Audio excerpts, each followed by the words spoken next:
Brandon, things have obviously come together for the Raiders so far this season. How strong are they in all the three phases of the game? Last season, some people thought Derek Carr career was over, but this season he's having a great game. Yeah, there's a lot in that question I'd like to answer. I think what they've done is they've really built a complete football team, and I think that record is reflective of that because they've beaten three quality opponents to start the season. Those are three real NFL victories, beating Baltimore, Miami, and Pittsburgh. Those guys are all playoff caliber teams.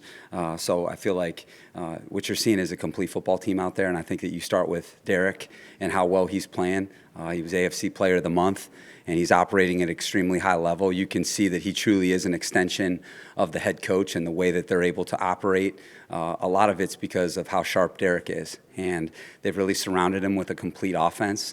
And I think that they have weapons in all areas, wideouts, runners, tight ends, and then what they've been able to do a nice job of, and I think Derek has a lot to do with it, is they've been able to manage some of those O-line injuries, and I think that they've really responded to some of that attrition on the O-line, and they've been playing really high-level football. And I think, they're the number one offense in the NFL. They're throwing for over 370. I think they have, 470 or 480 of total offense, and that's real because they've played three real defenses. All those defenses they've played are outstanding. So I just think that they're a very complete team on offense. And then I think on defense, you can't say enough about the coaching job that Gus Bradley and that staff are doing. It's just a totally different looking group. In all three levels, they're playing the game the right way, and I think that they've really added some playmakers on that side of the football, and I think that they're just playing really good team defense right now. And then if you take a look at their special teams, their kicker is as good as any in pro football. Carlson has had an outstanding season. He's 9 for 9, hit that bomb against Baltimore.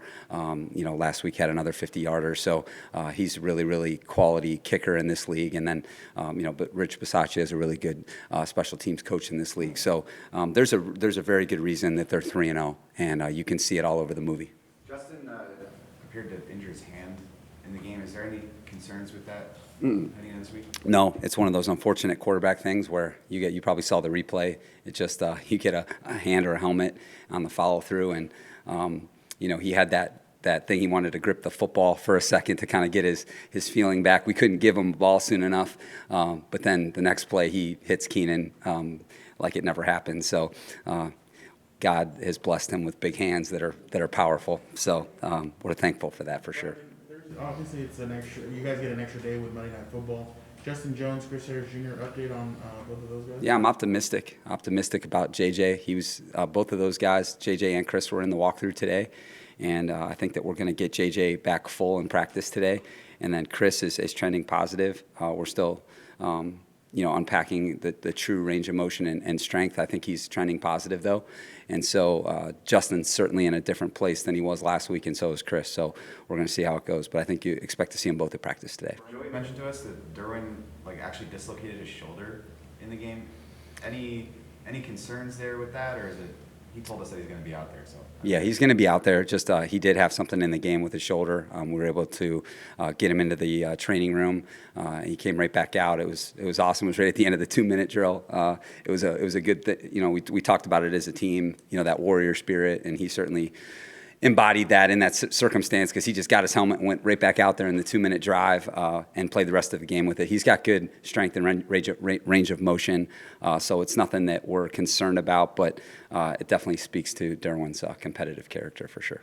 What about with Ryan Smith? Is he going to practice sometime this week? Yeah, Gilberto, he's going to start to practice this week. He's been awesome in his rehab, and I know that he was really disappointed that it happened in camp, and then just kind of you're with a new team and now you're out for a little bit, but he's been really diligent with his work, and it's been fun to see his progress, and we're going to get him out there in practice this week and try to, we still have that timeline on our side, and we're going to try and take advantage of that timeline so that we can truly make sure that he's ready to go out there, but he's going to practice this week. Any chance he plays this week? I don't know that. We really want to make sure that he's got his sea legs underneath him. I think it's one thing to get your rehab over with, another thing to get your football legs underneath you, because I think the big thing that you can't minimize is he didn't practice at all during training camp. It's not like he had some time with us that you can kind of bank on. He hasn't really practiced with us, so we want to make sure that he's got his legs underneath him, both physically and mentally, and then we'll see where we go from there. Did you So Got you at guys least came one out- more game on the IR, but how's Brian Bulaga doing?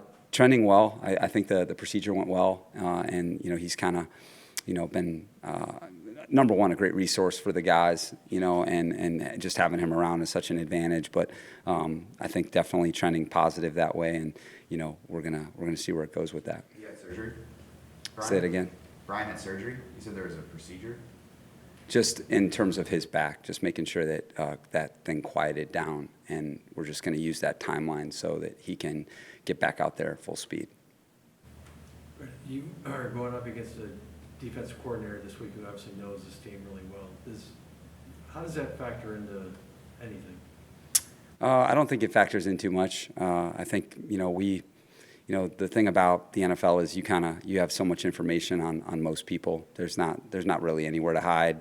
But I think that it's more about the players that are in the game now. And I think that what Gus can do by being here and those defensive coaches that were here is they have a good sense of the talent level of all of our guys. And so I think from just a personnel standpoint, they just have a good idea of how good they are, their strengths and weaknesses. But then how we're using them this year is different than it was when he was here. So there is that part of it. But I think that, so much of the game is that chess match. And like I said, I think that guy's doing a great job coaching there. I think that they look completely different on defense. Those guys are playing really, really hard. And I think that as much as the offense for Vegas has had the storylines, I think their defense has given them a chance in every game. And it's hard to win shootouts in this league. And I think they've been playing quality defense, which has allowed them to win 3 tough games. Sorry, Brandon. What are you seeing from Kenneth Murray right now? Yeah, I think K9 is doing everything that we're asking him to do. I think that he's at the beginning with us, and I think that trying to get him comfortable within his role. And there's been some really good moments for him, and then there have been some moments that we need him to produce more. But I think that goes for a lot of guys, and I feel like, it's really, I think with young players in the league, the timeline for when it comes on is different for everybody. And I think that the biggest thing is we're not disappointed at all with him. And the fact that we have 3 guys that can start at that position is a real advantage. It's an advantage for him. And then I think what we're learning is just truly how to take advantage of his talents. And like I said, we're at the beginning with that, but he's been awesome to coach. Do you see any issues at all? Maybe I don't want to say issues, but room to grow for him in terms of his eyes? Yeah, I mean, I think that when you play behind the ball in the NFL, there's a lot happening nowadays. And it's very important that you can open your scope and see more. And that's tough sometimes when maybe you've been programmed to see less. And especially with the way we do things, we try to program our guys to actually see more.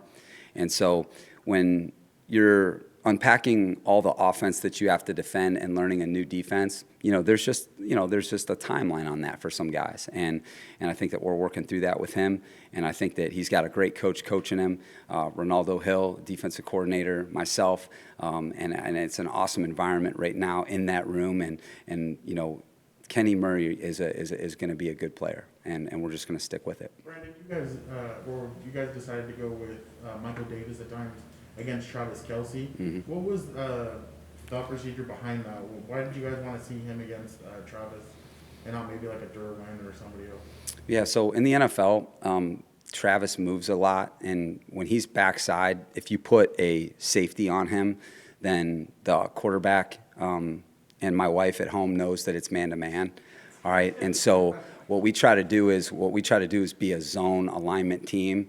And when you're fortunate to have a corner like Vato who has size, we feel like that size length is a good thing against some of those tight ends now that you're seeing get put backside within the formation, which is such a big part of the game this week with Waller. You've got Kittle, you've got these tight ends that can move backside and be really good. And so we felt like what that allows us to do is play more variety of coverages without the quarterback knowing what it is. And so it's an advantage from a schematic standpoint to have your corners stay on their side. And then at the same time, you make a good point. We tried to get Derwin on him a healthy amount of times because that is a good matchup. And so that's what you're trying to do from a chess match standpoint. And I thought that Vato in that game competed well. A lot of Travis's production was second play type production, and Mike, just being able to stay a little bit more connected on the second part of the down, where he's in really good shape. Kind of quiet your lower body, quiet your eyes, and be ready for that second movement, because that's what a lot of that production was. And he missed a tackle on one where it was like an 8-yard gain. He misses a tackle, which I was kind of bummed about, because Travis is going to make catches like that. He's an outstanding player. But I think Vato's, much like Murray, they're at the beginning with us, and I think that they're, any like up and down part of their game, it's way more up than down. And it's us working with them to quiet some of those lower moments. But Vato's been awesome to coach, and I think that he's proven that he can hold up back there. So you said you were happy with this when you covered Kelsey? I think for the most part, yeah. I mean, it's a tough cover, and I feel like he was challenging. There's some of those second play type things that we would like to see him be more connected the second part of the down. I really liked the way he was starting most of the time. There were some of those second play things, which is such a big part of Kansas City, where you really gotta be connected for a longer time against them. So, but Mike's playing well for us. So talking about another young defensive player, Nas Adderley, just when you talked about your vision for him heading into the season, you feel like he was going to be more physical, more aggressive, just in your scheme. You're starting to see that come to fruition. Just how encouraging is it to see Nas around the ball as much as he is and hitting as physically as he is? Yeah, he's been a difference maker for us. He's made a difference back there. He's not just playing safety. He's made a difference. You can feel his range in the deep part of the field. We ask our guys to see a lot back there and command a lot back there, and I feel like he's in a lot more of a comfort zone back there, and I think you can see it by how he's playing. And then he brings a real physicality in the contact game as a tackler. You guys saw the highlight on the red area run, but he tackled like that the previous week against Dallas, against some really, really good runners, and you guys are all seeing how good Dallas is. So I feel like Nas has invested a lot in his game, and he is getting what he has put in, he's getting out of it what he's put into it, and there's still a long way for him to go, for him truly to be able to be where we know he can be. But man, like I said after that ball game against Kansas City, he was a real bright spot in the game, real bright spot, right, and that's 2 weeks in a row. Dallas and KC, he's played really well. What makes Josh Jacobs difficult to prepare for? Yeah, Josh Jacobs, I've got a lot of respect for this runner. I had a lot of respect for him at Bama. I have I know a lot of those coaches at Bama, and they've produced so many good backs there, and this guy is as good on contact as anybody. This guy's a really good contact runner. He's got really good balance and body control. He packs a punch on contact. He's got really good low center of gravity. He can see. This guy can catch the football out of the backfield, and he's a willing pass protector. So I think he's a guy that can be a complete back.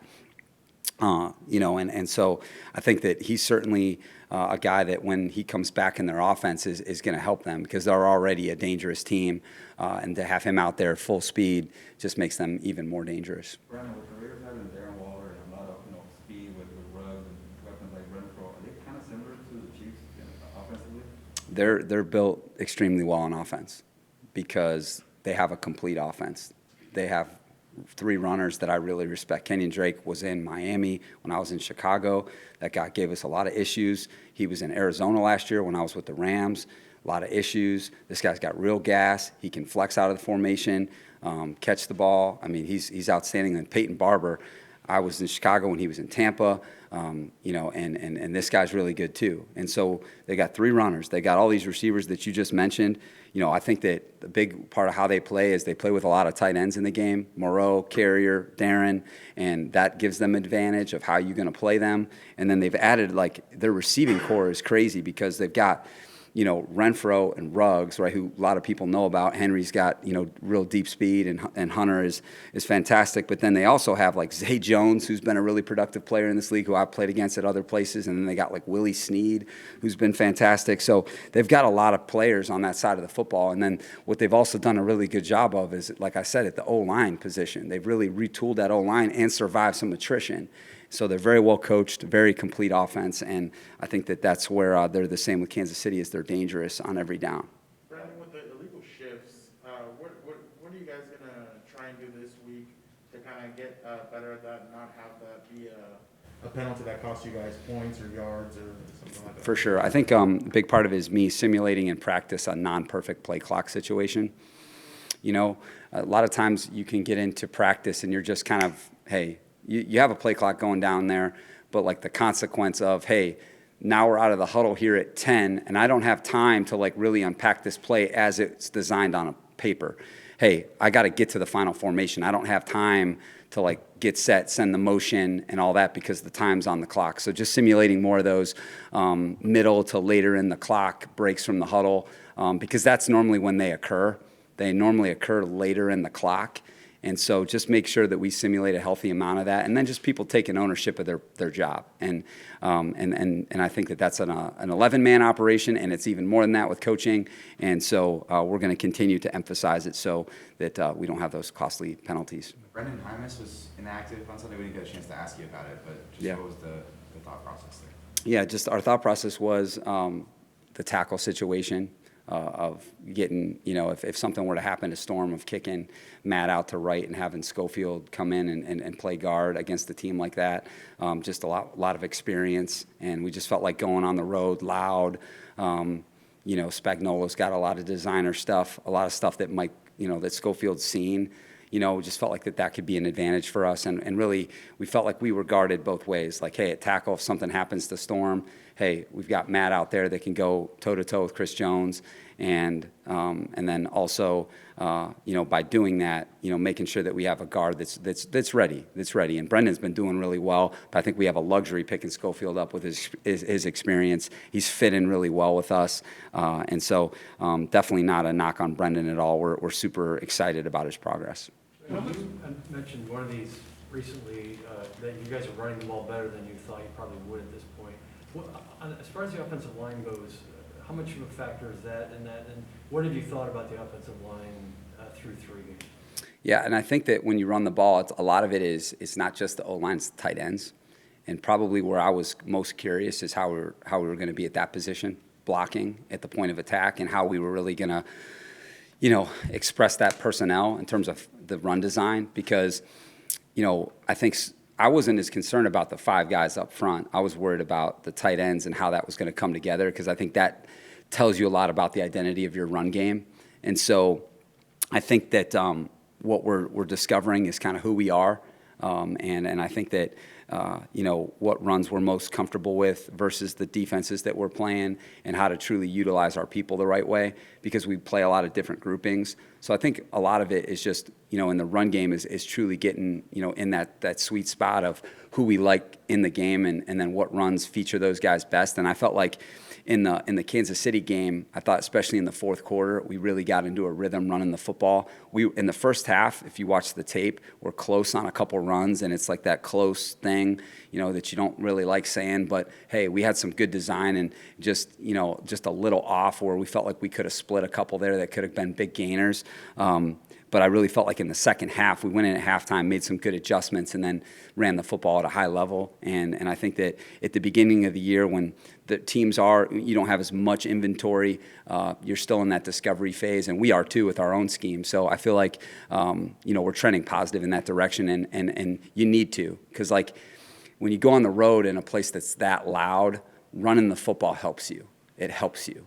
And I feel like our guys did a really good job of that in the second half. 3 weeks in, how would you assess Ekeler and his role in the offense? Yeah, I like the last 2 weeks especially, given that presence in the backfield, out of the backfield, catching the football and putting pressure to defend all 5 eligibles. I think that's big. I feel like when people are going to play you in zone coverage, if they're going to play 2 deep zone, or they're going to try and put a roof over the coverage, you have to be able to access the backs, right, in the short part of the field, right, level 1, level 2. And so I feel like that came alive in a big way. And then in the run game, Austin's got really good vision. He's really good on contact. And I felt like, he's the type of guy that gets better as the game goes on, the more carries you give him. And I felt like that, showed itself in the game on Sunday. And so now it's getting our complementary backs, their dose of carries too, and making sure that we have a good rotation there. But Austin's been fantastic. And I think that, the last 2 weeks specifically, him coming alive in the passing game.